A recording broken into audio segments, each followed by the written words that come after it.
Labadiena, draugai, bičiuliai, bendražygiai. Sausio 16 diena, ketvirtadienis.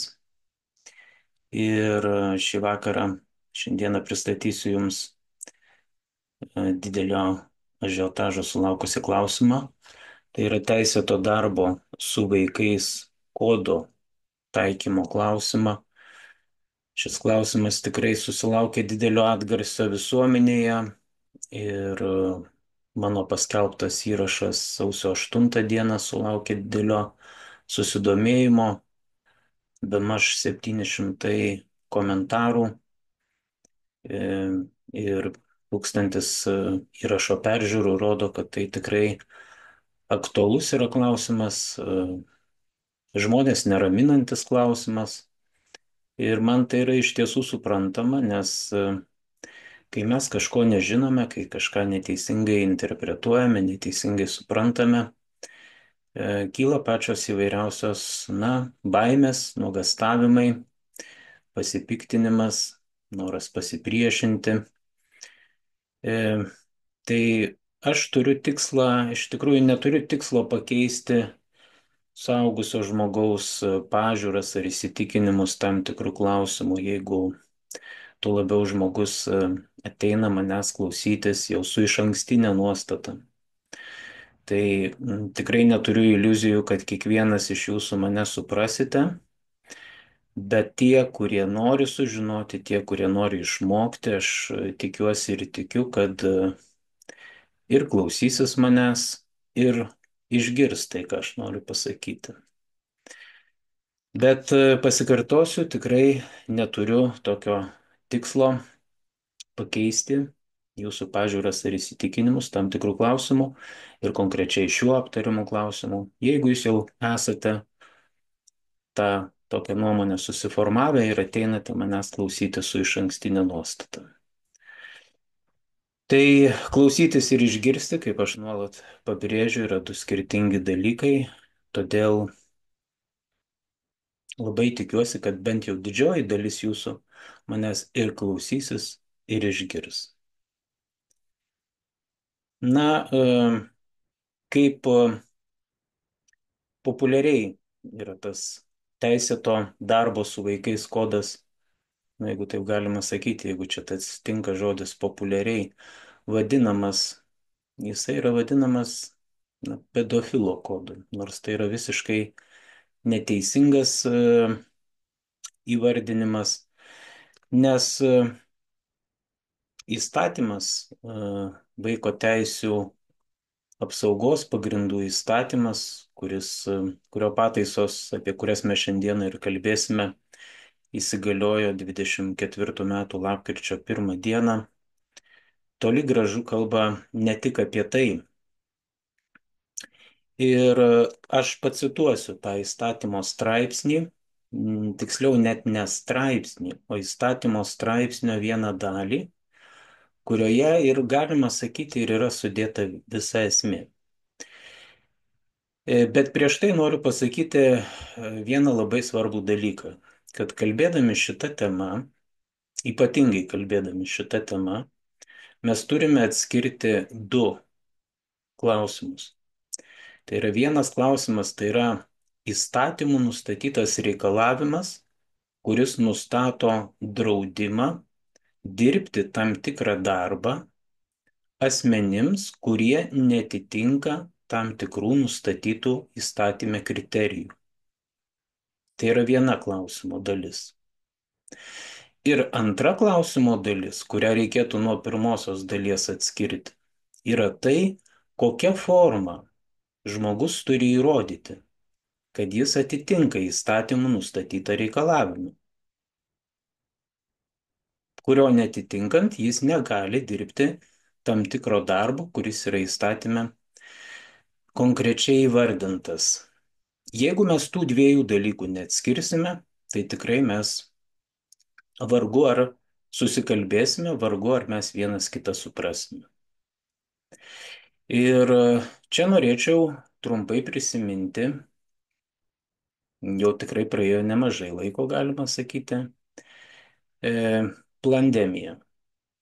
Taip, COVID lygos Pandemija, kaip aš ją vadinu, ir ne tik aš, dauguma taip vadina, ir matyt visai pagristai, bet ne apie tai tema, ne apie tai kalba. Kalba yra apie tai, kad tas teisėto darbo su vaikais kodas žmonėms iš karto asocijuojasi su pandemijos metu plačiai taikytų taip vadinamų galimybių pasų.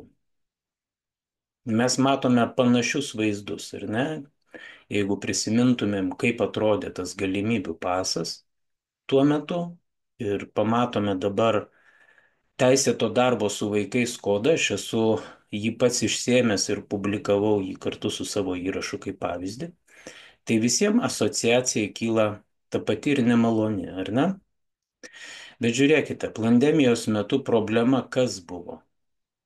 Ar problema buvo tas pats kodas kaip toks? Ar problema buvo teisės aktais nustatytas reikalavimas arba draudimas arba negalėjimas mums patekti į parduotuves, prekybos centrus, įvairias kitas viešasias erdves, netitinkant tam tikrų teisės aktuose nustatytų reikalavimų. Juk problema buvo ne pats kodas kaip toks, ne forma, kurią reikėjo turėti ir pateikti, o įstatymų nustatyti kriterijai, kuriuos žmogus turėjo atitikti tam, kad jis galėtų tokį kodą gauti.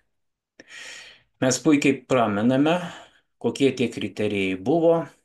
Pagrindinis iš jų tai reikalavimas atlikti intervencinę medicininę procedūrą su tuo metu dar tyriamais, iki galo neištirtais ir nepatvirtintais vaistiniais preparatais.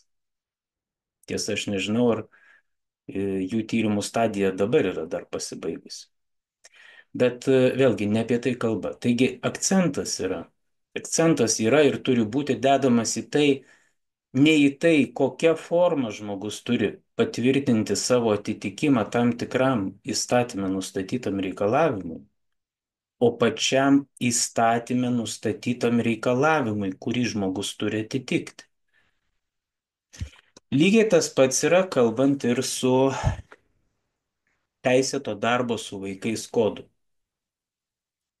Jeigu įstatymė būtų nustatyta, kad norint šitą gauti kodą, jūs privalote atlikti tam tikrus veiksmus, kurie, sakykime, prieštarauja jūsų įsitikinimams, prieštarauja jūsų pažiūroms. Tam tikrus veiksmus, kaip pandemijos metu buvo, kaip minėjau, medicininė intervencinė procedūra į savo kūną susileisti tyriamus vaistinius preparatus. Mes vėlgi kalbėtume ir turėtume kalbėti ne apie tai, kad blogis yra pats kodas, nes kodas tai yra tik tai forma, kuria yra patvirtinamas atitikimas įstatymę nustatytam reikalavimui. Bet problema yra pats įstatymų nustatytas reikalavimas, ribojantis tam tikrą jūsų teisę, suvaržantis jūsų teises, draudžiantis jums dirbti tam tikrą darbą. Juk dirbti tam tikrą darbą, aš dabar jau kalbu apie vaiko teisių pagrindų įstatymą, juk dirbti tam tikrą darbą, jeigu žiūrime iš esmės, yra draudžiama ne tam žmogui, kuris neturi kodo, o tam žmogui, kuris netitinka įstatymę nustatyto tam tikro reikalavimo dėl, trumpai tariant, dėl teistumo. Dabar apie patį tą teistumą. Nu, pažiūrėkit, kodėl yra neteisinga tą kodą vadinti pedofilo kodu. Aš pacituosiu tik tai vieną šito įstatymo straipsnio dalį, 30 straipsnio pirmąją dalį, kurią sudaro vienas sakinys. Dabar tai, ką aš netrukus perskaitysiu, tai bus vienas vienintelis sakinys. Aš specialiai jį pacituosiu visą nuo pradžios iki pabaigos. Jūs pasistengkite manęs išklausyti, o po to žinoma, aš po to jį pakomentuosiu.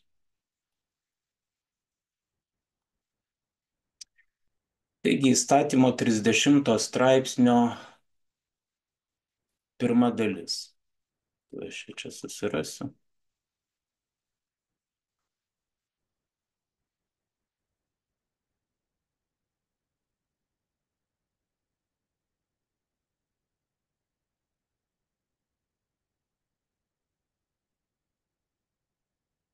Skaitau, asmenims įsiteisėjusių apkaltinamuoju teismo nuosprendžiu pripažintiems kaltais dėl nusikalstamų veikų žmogaus seksualinio apsisprendimo laisvei ir neliečiamumui, dėl vaiko išnaudojimo pornografijai, kablelis, pelnymosi iš nepilnamečio asmens prostitucijos, kablelis, nepilnamečio asmens įtraukimo į prostituciją ar disponavimo pornografinio turinio dalykais, kuriuose vaizduojamas vaikas arba asmuo pateikiamas kaip vaikas, vaiko pirkimo ar pardavimo, toliau kartu seksualiniai nusikaltimai, taip pat dėl kitų tyčinių, sunkių ar labai sunkių nusikaltimų arba dėl analogiškų veikų nurodytų kitų valstybių baudžiamuosiuose įstatymuose, neatsižvelgiant į tai, ar teistumas yra išnykęs ar panaikintas, arba asmenims padariusiems seksualinius nusikaltimus, bet atleistiems nuo baudžiamosios atsakomybės, taip pat padariusiems kitus tyčinius sunkius ar labai sunkius nusikaltimus, bet atleistiems nuo baudžiamosios atsakomybės pagal laidavimą, arba jei kaltininkas ir nukentėjęs asmuo susitaikė, arba jei yra lengvinančių aplinkybių, arba jei asmuo aktyviai padėjo atskleisti organizuotos grupės, teroristinės grupės, ar nusikalstamo susivienijimo narių padarytas nusikalstamas veikas, arba jei asmuo yra pranešėjas, toliau kartu kiti atleidimo nuo baudžiamosios atsakomybės pagrindai, kablelis, draudžiama, dvitaškis. Toliau skaitau tą patį sakinį. Pirma, dirbti, užsiimti savanorišką veiklą, atlikti praktiką ar stažuotis socialinės, kultūros, švietimo, sporto ir sveikatos priežiūros paslaugas vaikams teikiančioje įstaigose, įmonėse ir organizacijose, kabletaškis. Antra, dirbti, užsiimti savanorišką veiklą, atlikti praktiką ar stažuotis kitose, nei nurodyta šios dalies pirmame punkte, įstaigose, įmonėse ir organizacijose, įskaitant ir religinės bendruomenės ir bendrijas, jeigu šis darbas, savanoriška veikla, praktika ir stažuoti tiesioginiais ir reguliariais kontaktais susijęs su vaikais. Trečia, verstis individualią veiklą ar teikti paslaugas juridiniams ar fiziniams asmenims, taip pat vykdyti bet kokią kitą veiklą, jei ši veikla, paslaugos ar juridinio asmens, kuriam teikiamos paslaugos, veikla tiesioginiais ir reguliariais kontaktais susijusios su vaikais. Taškas. Čia perskaičiau vieną sakinį, kuris yra, taip sakykime, sutalpintas į 30 straipsnio pirmąją dalį. Ir jeigu kas atidžiai klausėtės, tai pirmiausia, šitoje dalyje yra kalbama apie labai įvairias nusikalstamas veikas. Ir nusikalstamos veikos su vaikais, tai yra tik tai viena iš nusikalstamų veikų, dėl kurios asmuo, jeigu jisai turi teistumą, nepriklausomai nuo to, ar tas teistumas yra išnykęs ar panaikintas, nepriklausomai nuo to, ar ten yra susitaikymas su nukentėjusioju, ar jo nėra, nepriklausomai nuo to, kad asmuo buvo atleistas nuo baudžiamosios atsakomybės pagal laidavimą, asmuo negali dirbti darbo ir toliau yra išvardinta visa eilė įstaigų ir organizacijų, kuriuose šis asmuo negali dirbti darbo, net jeigu tas darbas jo tiesiogiai nėra susijęs su vaikais. Bet dar kartą pabrėžiu, seksualinio pobūdžio nusikaltimai prieš vaikus yra tik tai viena iš nusikalstamų veikų, kuri gali žmogui sukelti problemą dirbti darbą mano paminėtose įstaigose. Bet yra taip pat tame pačiame įstatymo straipsnėje yra kalbama apie nusikalstamas veikas, seksualinio pobūdžio nusikalstamas veikas padarytas prieš suaugusiuosius, prieš suaugusius asmenis. Taip pat noriu pabrėžti, šitie apribojimai yra taikomi visiems kitiem asmenim, kurie yra padarę sunkius ir labai sunkius nusikaltimus tyčinius. Nepriklausomai nuo to, teistumas yra išnykęs ar nepanaikintas, ar panaikintas.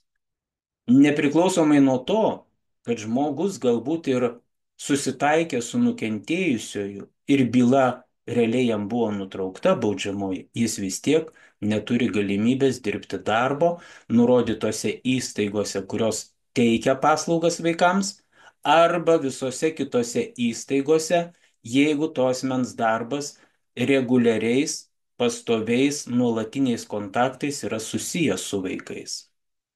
Nors pati įstaiga neteikia vaikams paslaugų. Suprantat, čia yra tiek sudėtingas jinai iš tikrųjų nėra sudėtinga, bet kai apie tai yra diskutuojama viešojoje erdvėje, viskas yra labai suprimityvinama, supaprastinama ir dėl to yra pateikiamas iškreiptas ir neteisingas vaizdas.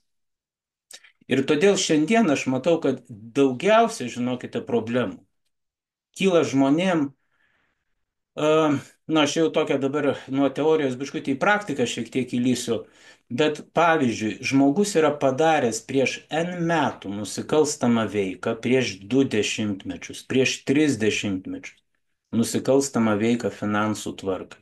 Pavyzdžiui, sukčiavimas. Ir 182 straipsnio 3 dalis, jinai numato baudžiamąją atsakomybę iki 8 metų už padarytą nusikalstamą veiką. Sukčiavimas, tai yra finansų, nu sakykime, finansų tvarkai padarytas nusikalstama veika, atrodytų, ką jinai turi bendro su vaikais. Žmogui jau teistumas yra seniausiai pasibaigęs ir išnykęs. Yra netgi tokių atvejų, kai žmonės yra susitaikę su nukentėjusioju ir baudžiamosios bylos jiems buvo nutrauktos prieš 20 mečius, prieš daugiau metų. Ir tokie žmonės, pagal tokią įstatymo formuluotę, šiandieną neturi galimybės ne tik kad dirbti darbo, kuris yra tiesiogiai susijęs su vaikais, reguliariais ir nuolatiniais kontaktais, bet apskritai neturi teisės dirbti darbo įstaigose, kurios teikia paslaugas vaikams. Net jeigu jo paties darbas tiesioginiais reguliariais kontaktais su vaikais nėra susijęs. Tai štai vat, mes turim labiau kalbėti apie tai, kad pats įstatymų nustatytas apribojimas yra per platus, per griežtas galbūt. Čia yra vieta diskusijai, kad tai yra neproporcingas reikalavimas. Bet ne apie tai, kad čia kažkas kažką ruošiasi suštampuoti, suskaičiuoti, sumarkiruoti ar dar kažkaip tenai sukoduoti. Kodas, dar kartą pabrėžiu, yra tik tai forma, kaip mes įrodome savo atitikimą nustatytam reikalavimui. Tai yra ta pati pažyma, ta pati spausdintinė pažyma, tik tai informacija yra pateikiama QR kodo formatu. Viskas, mėlyjei. Čia dabar žiūrėkite, aš specialiai paėmiau jums kaip pavyzdį noriu parodyti. Tai va štai aš pacitavau specialiai šitą 30 straipsnio 1 dalį, kad mes suprastume, jog čia eina kalba ne tik tai, kaip žmonės vadina, pedofilų kodas, kodėl dabar tai nustatykite reikalavimą, kad pedofilai turi pateikti kodą. Mes turim galvoti, o kaip mes šitą reikalavimą įgyvendinsim praktikoje. Kaip jūs įsivaizduojat? Dabar jūs patys pagalvokite, jūs sakot, tai tegul pedofilai išsiima kodus.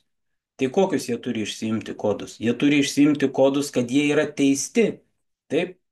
Dabargi reikia paimti, turėti dokumentą įrodantį, kad mes esame neteisti, kad mes neturime teistumų.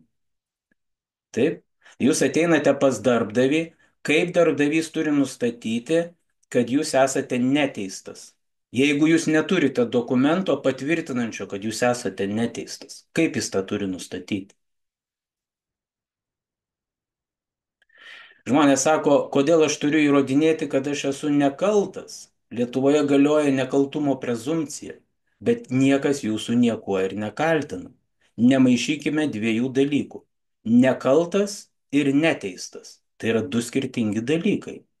Iš jūsų nėra reikalaujama įrodyti, kad jūs esate nekaltas. Kaltę nustatinėja teismas. Jums nereikia įrodinėti, kad jūs esate nekaltas. Jums reikia įrodyti, kad jūs neturite teistumo, bet ne tai, kad jūs esate nekaltas. Tai vad, kai mes nežinome savokų, kurias mes naudojame, nesuprantame, nežinome tų savokų turinio, todėl mes ir, kaip minėjau prieš tai, nesusikalbam. Dabar apie tą QR kodą aš jums parodysiu vieną specialiai paėmiau va savo paties, kad jums dokumentą, aš tai prašau, aš čia kol kas nereikalingas. Tai va prašom, čia yra asmens tapatybės kortelė, kurią kiekvienas iš jūsų turite. Vat, nugarinė jos dalis, galite dabar žiūrite ir po to, kai baigsite išklausyti mano pristatymą, jūs pasiimkite savo asmens tapatybės kortelę, jos nugarinę dalį. Kortelė, kaip matote, išduota yra čia ne dabar, ne 24, 3, 19 metais, prieš 5 metus beveik. Ir prie valstybės trumpinio LTU matote tą patį, čia yra ne QR kodas, čia yra tas bar kodas, ar ne? Tai mes vėlgi galime tada sakyti, mes esame jau kaip prekės sužymėti. Mėlyjeji, šitas yra kodas, tai yra ta laikmena, į kurią yra įrašyta tam tikra informacija apie mus. Jūs jeigu nueinate, pavyzdžiui, į paštą kažkur, į banką tą patį, jūs nueinate galbūt net, dalyvavau rinkimuose, buvau balsuoti, rinkimo apylinkėje padaviau asmens tapatybės kortelę. Buvo šitas barkodas nuskanuotas ir tokiu būdu buvo įstikinta šito dokumento.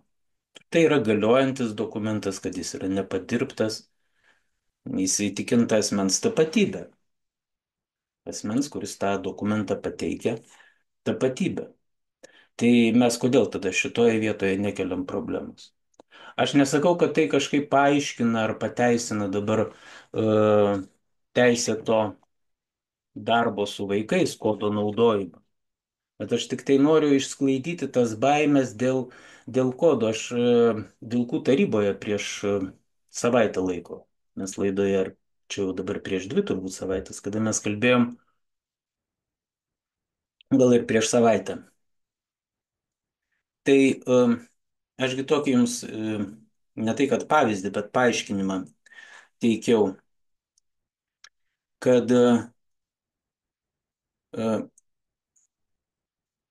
raidės, ta abėcėlė, jeigu mes atsiverčiam ir matom abėcėlę, ar ne, mes raidės pažįstam, mes tuos ženklus atpažįstam, mūsų smegenys juos atpažįsta, moka juos atgaminti. Ir kai tos raidės yra sudedamos tam tikrą tvarką į eilę, į tam tikrą seką, mes ką tokiu atveju padarom? Mes perskaitome žodį. Kai tie žodžiai yra sudėti vėlgi tam tikrą tvarką, mes perskaitome jau sakinį, kuriame yra užkoduota tam tikra informacija. Tai raidynas mūsų, abėcėlė, tai tam tikra prasme yra tas pats QR kodas. Šitos raidės, rašmenys, šitie ženklai, jie koduoja tam tikrą informaciją. Tik tai mes kažkodėl jų nebijom. Kodėl mes jų nebijom? Todėl, kad mes juos atpažįstam. Mes mokam juos perskaityti ir mes jas perskaitę, reiškia perskaitę, atpažinę mes sužinome, kokia informacija yra patalpinta į šitos ženklus. QR kodas yra, žinoma, šiuolaikinė technologija ir žmogaus akims perskaityti ir atgaminti, kas yra užkoduota tame QR kode, nėra galimybės. Nėra galimybės, taip. Todėl yra naudojama informacinės technologijos, kurios nuskaito šitą kodą ir atgamina tenai užkoduotą informaciją. Nemažai jūsų klausia, sako, o tai kodėlgi negalima būtų rinktis alternatyvos informatikos ir ryšių departamento pažymos apie neteistumą ir kodėl būtinai QR kodas. Paaiškinimas yra toks. Tai yra nustatyta tikslu užtikrinti įstatymo nuostatos įgyvendinimą ir galimybę šitą nuostatą apeiti. Labai paprastas paaiškinimas. Pažyma apie neteistumą patvirtins žmogaus, kuris tą pažymą pateikia,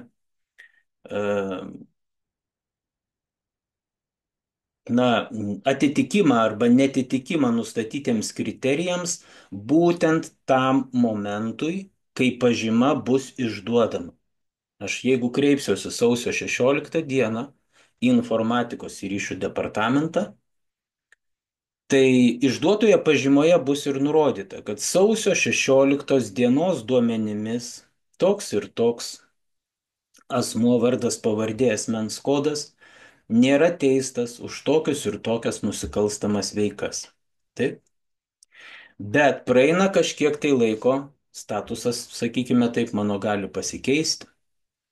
Ir kaip šitą dalyką kontroliuoti? Kaip kontroliuoti galų gale, kad darbdavys įsitikino priimdamas žmogų į darbą, kad asmuo atitinka nustatytą reikalavimą, kad jis patikrino tą pažymą.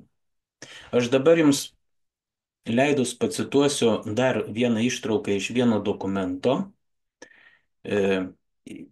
išvesiu ją, tą dokumentą išvesiu ant ekrano, kad jūs matytumėt, apie ką čia eina kalba.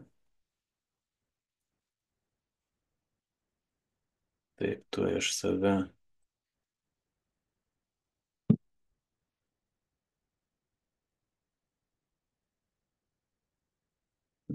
Na, tai nežinau, jūs gal ir nelabai matot, bet aš pacituosiu, kas čia yra parašyta. Aš tiesiog ekrane tai parodau, kad jūs žinotumėte, jog tai yra ne mano paties sukurtas tekstas, o tai yra citatos iš teisės aktų. Teisės akto, tiksliau iš įstatymo projekto, kai jis buvo teikiamas Seimui, įstatymo projekto aiškinamojo rašto. Taigi, cituoju, asmuo norintis gauti QR kodą sukurtame elektroninėme paslaugų portale bet kuriuo metu arba besikreipdamas į informatikos ir ryšių departamentą turės pateikti prašymą.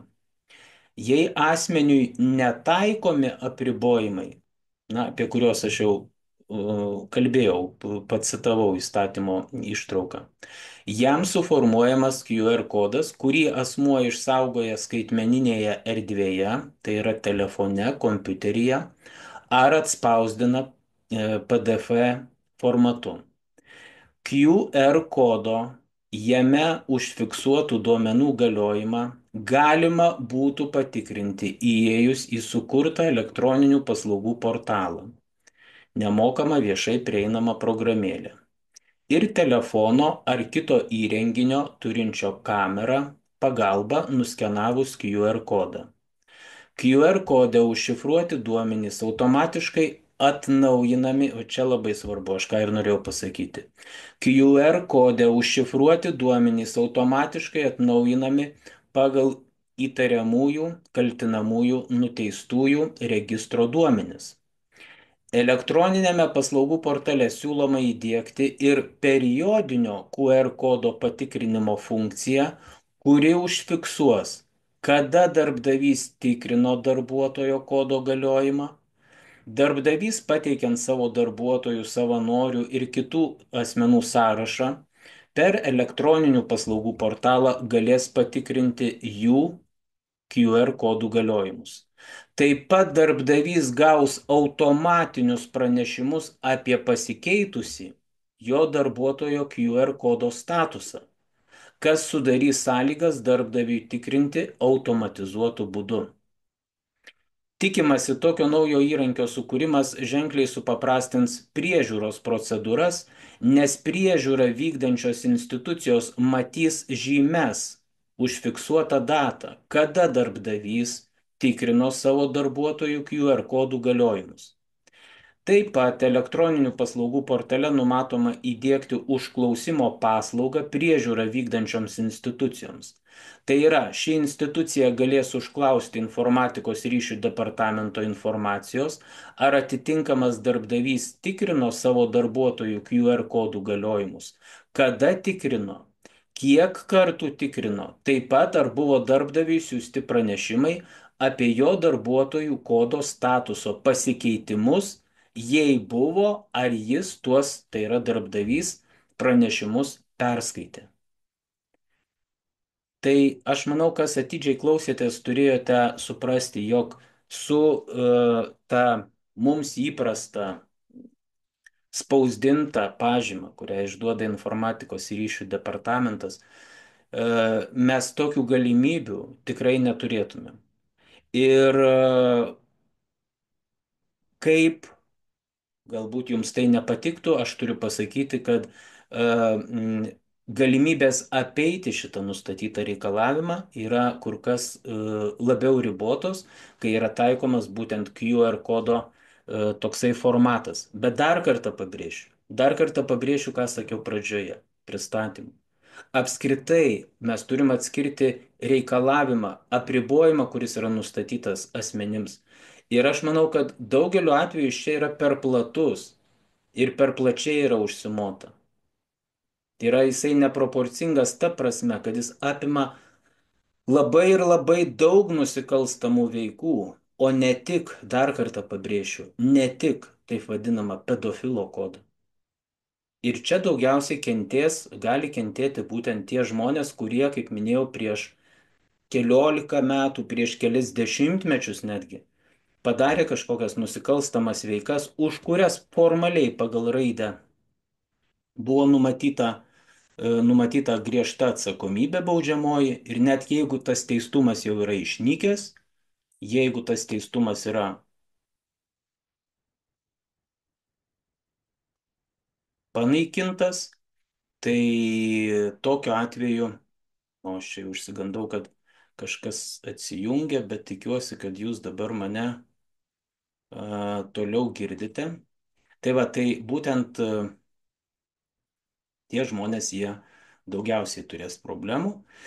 Viešoje erdvėje labai akcentuojamas yra Bartoševičiaus pavyzdys. Vat kalate ir kalate man komentaruose, vat pažiūrėkit, o kur Bartoševičius, kodėl iš Bartoševičiaus niekas kodo nereikalavo.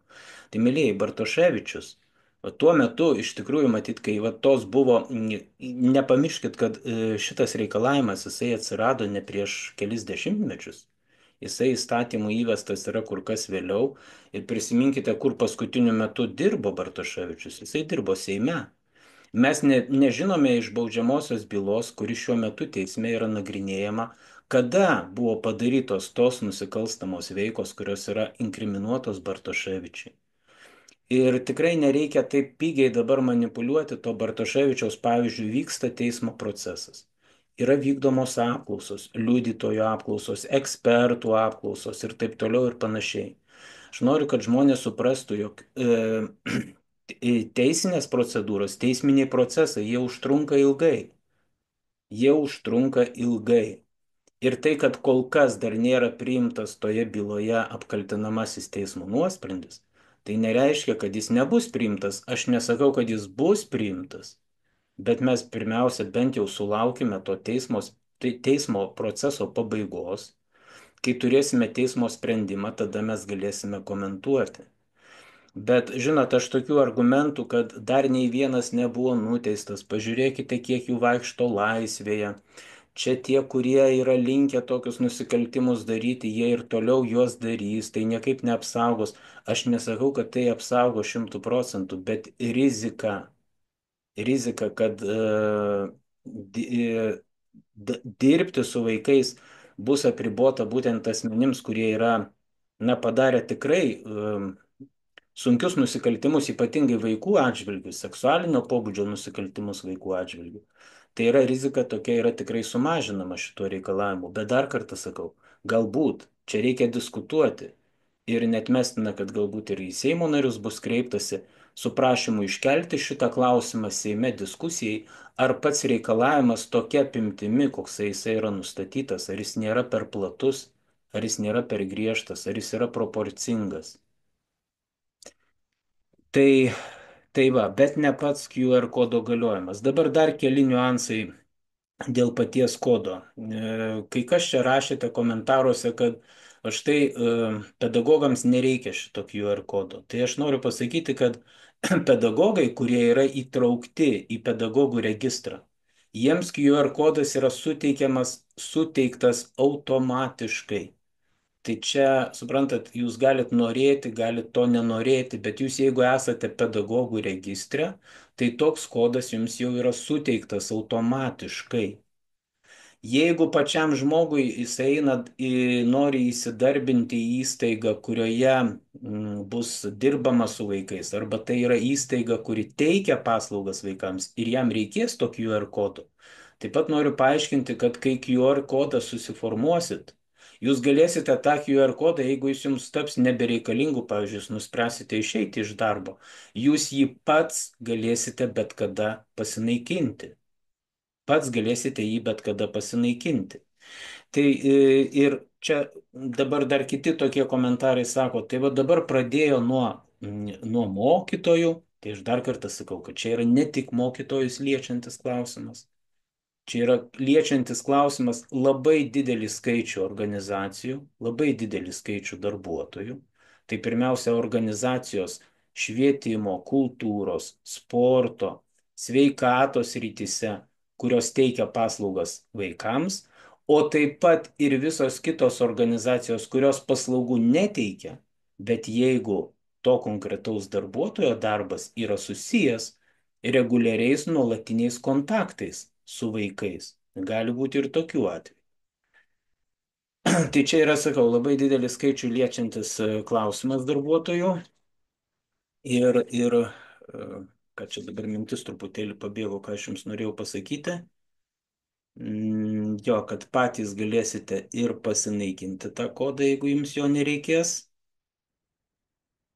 Ir matyt, bet vis tik tai dar, dėl mokytojų, ką norėjau pasakyti, kad jeigu jūs ir esate tame registre, kodas jums yra suformuojamas automatiškai, bet jį vis tiek jūs turite turėti ir darbdaviui pateikti, nes aš kai citavau prieš tai įstatymo projekto aiškinamąjį raštą, vykdoma turi būti QR kodo galiojimo periodinė patikra. Ir jeigu nebus darbdavys jūsų, jūs pirmiausia nebusite to QR kodo darbdaviui pateikę, darbdavys jo nebus patikrinęs, gali kilti problemų su kontroliuojančiomis institucijomis, kurios automatizuotų būdu per sistemą galės patikrinti, ar buvo kodas tikrinamas, kada jis buvo tikrinamas, kaip dažnai jis buvo tikrinamas. Dabar dėl terminų. Terminai yra tokie. Kodą turite išsiimti vėliausiai iki sausio 31 dienos. Darbdavys pirmą kartą jį vėliausiai turi patikrinti iki balandžio 30 dienos. Ir dar kartą, svarbiausias dalykas, kodas tai yra tik tai forma, teisėje galioja turinio viršenybės prieš formą principas. Todėl jūs nekreipkite tokio labai didelio dėmesio, arba visai šiuo konkrečiu atveju nekreipkite dėmesio į šitą kodą, nes jis nei jūsų sužymi, nei jūsų kažkaip tai surūšiuoja, nei jūs kaip žmogų kažkaip tai, sumenkina. Nedarykime tokių kvailysčių. Aplink iš tikrųjų yra tiek daug, ir taip yra pakankamai daug probleminių klausimų, kuriuos mes turim spręsti. Ir taip yra daug gąsdinimų. Ir kai mes dar patys paimam kažkokią tai temą ir viską sumetam, supilam į vieną krūvą ir po to dar save ir kitus pradedam gąsdinti, kad čia jau dabar viskas prasidėjo žmonių suvarimo į skaitmeninį konclagerį, reiškia, ta tokia, kaip čia pasakyti, procedūra, tai nereikia taip daryti. Nerekomenduoju taip elgti. Va, žiūrėkim truputėlį, biškutį taip, kaip pasakyti, Dabar aš sakau, neturiu tokių didelių iliuzijų, kad čia visi mane išgirdote tai, ką aš pasakiau, bet aš tikiu, kad tikrai tie, kurie klausėsi, tikrai suprato, ką aš norėjau pasakyti ir mane išgirdo. Ir aš labai tikiuosi, kad dalį iš jūsų aš nuraminau ir jūs tikrai ramiau ir na, adekvačiau žiūrėsite į visą tą dalyką. Bet neneigiu, kad įstatymo įgyvendinimo eigoje gali kilti klausimų. Gali kilti problemų ir dėl tų pačių darbdavių. Gali kilti, nes, matot, įstatymė vis tik tai nors yra apibriežti kriterijai įstaigų ir organizacijų ir darbo pobūdis lyg apibrieštas, kam yra reikalingas išsiimti tą kodą, bet darbdaviai gali ir neteisingai tai traktuoti. Gali būti ir tokių situacijų, kai na, pati įstaiga galbūt paslaugų vaikams neteikia, bet darbdavys dėl šventos ramybės apsidrausdamas galbūt pareikalaus, kad jūs tokį kodą pristatytumėt. Tai vat į tokius atvejus reikia reaguoti, kad tai yra perteklinis reikalavimas jau iš darbdavio pusės. Aš dar kartą sakau, pats reikalavimas yra matyti perteklinis ir apie tai bus diskutuojama, bet konkrečiai dėl QR kodo aš čia jokių baimių nematau ir siūlau jų nematyti jums. Nežinau, kiek čia mes laiko užtrukom, kiek aš užtrukau, bet norėjau išdėstyti medžiagą aiškiai, suprantamai ir pernelyg neskubėdamas. Nebejoju, kad dar klausimų jūs man turėsite. Jeigu jūs juos užduosite korektiškai, aš į tuos klausimus atsakysiu. Bet į visokius, į patyčias, į užgauliojimus, į kvailinimus, į durninimus aš tikrai nereaguosiu. Tiesiog praeisiu, kaip sakoma, pro šalį. Jums geriau matyti. Jums geriau matyti, jeigu jūs, kaip sakau, jau žinote, jeigu jūs jau nusprendėte ir atėjot su išankstinė nuostata, tai vargu ar aš čia padėsiu, ar kas kitas jums čia padės. Bet mano tikslas yra orientuotis į tos žmonės, kurie nori sužinoti, nori suprasti ir nori išmokti. Tai dar kartą ačiū visiems, kurie manęs klausėsi ir širdingai dėkoju tiems, kurie mane išgirdo. Gero vakaro.